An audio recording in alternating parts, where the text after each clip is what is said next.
Il y a environ 5000 ans, après la guerre du Mahabharata, l'ancienne civilisation hindoue éclairée comptait 10 000 traditions, ou sampradayas, réparties sur 56 nations, 200 royaumes et 1700 provinces hindoues, couvrant plus de 6 millions de kilomètres carrés en Asie. Le suprême pontife de l'hindouisme, Bhagwan Nityananda Paramashivam, a ravivé Kailasa. Cette ancienne nation hindoue, Kailasa, représente une continuité culturelle, religieuse, historique et civilisationnelle souveraine. La poursuite et la renaissance de plusieurs de ces États souverains hindous historiques et entités ecclésiastiques hindous.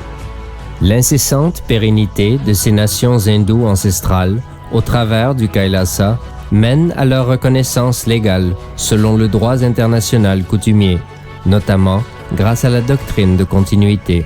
En droit international, la doctrine de continuité indique que les bouleversements et les révolutions au sein d'un pays, les changements de gouvernement, les ajustements territoriaux, les mesures prises pendant l'occupation militaire ou d'autres transformations internes ne nient pas l'existence du pays et n'affectent pas la personnalité juridique et les obligations internationales du pays ou de l'État. La Convention de Vienne sur la succession d'États, en 1978, en matière des traités, aborde les principes de la doctrine de la continuité et met l'emphase sur le droit mondial en cas de succession ou continuité d'État.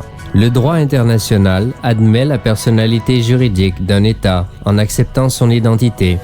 Cette perspective s'étend même pendant la période où l'État ou le pays concerné est annexé ou occupé par une puissance étrangère. Même dans ce cas, la personnalité juridique de l'État est considérée comme persistante, ce qui permet son rétablissement ultérieur. Des cas historiques depuis le XVIIIe siècle, comme le Portugal et Gênes, réétablis post-congrès de Vienne en 1915. Des exemples récents comme la Pologne, l'Éthiopie, la Tchécoslovaquie, l'Albanie et l'Autriche, qui ont été réétablis après la Deuxième Guerre mondiale. Même lorsqu'une nation est privée de son territoire, elle continue d'exister. Sa souveraineté et sa personnalité juridique internationale persistent. Le Dalai Lama, en tant que chef spirituel et temporel du Tibet, illustre ce principe. En 1959, le Dalai Lama a été exilé et contraint de fuir. Face aux défis, le Dalai Lama persiste à défendre la culture tibétaine et à chercher un appui international pour l'autonomie du Tibet. Entre 1309 et 1376, le pape catholique résidait en exil à Avignon. Malgré cela, il a été reconnu comme le chef de l'État et le chef de l'Église et s'est vu accorder tous les privilèges liés à cette fonction après son retour à Rome. En 1861, une grande partie des territoires pontificaux était déjà perdue, ne laissant que la résidence papale au pape. Ses pouvoirs temporels restaient cependant reconnus. Il était vu comme le chef d'État et le traité du Latran en 1929 a rétabli sa souveraineté sur la cité du Vatican. L'ordre souverain de Malte démontre aussi ce concept, gardant une reconnaissance mondiale comme entité souveraine, bien qu'ayant perdu son territoire avec l'invasion napoléonienne en juin 1798. Même après cette perte de territoire, la souveraineté et la personnalité juridique internationale de l'ordre ont perduré. Plus tard, en 1894, Rome a vu l'ordre établir sa présence en acquérant le palais et la villa magistraux, bénéficiant d'extraterritorialité.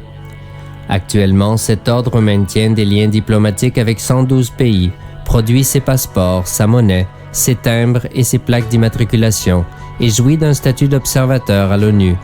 Ces faits démontrent le principe de la continuité étatique. Selon le droit international, un État garde sa personnalité juridique même sans territoire. Les pays océaniques, risquant d'être submergés par la montée des eaux due au réchauffement global, en sont un exemple marquant. Face à cette menace climatique, des nations du Pacifique, comme Tuvalu, ont adopté des modifications constitutionnelles et exprimé des préoccupations sur le droit de l'homme au niveau international. Ils affirment que leur nation et droits souverains resteront intacts malgré la perte totale de leur territoire par la mer. Cette approche proactive est mise en avant dans la Constitution de Tuvalu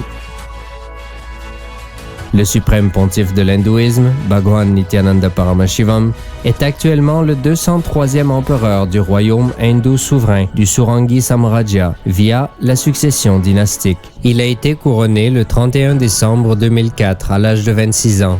Et selon les mêmes principes de la doctrine de continuité par lesquels la personnalité juridique internationale du Portugal, de Gênes, de la Pologne, de l'Éthiopie, de la Tchécoslovaquie, de l'Albanie, de l'Autriche, du Vatican, Tibet et de l'Ordre souverain de Malte, ainsi que plusieurs autres nations, ont été reconnues malgré une période d'exil, d'annexion, d'occupation par une puissance étrangère ou malgré la perte de territoire.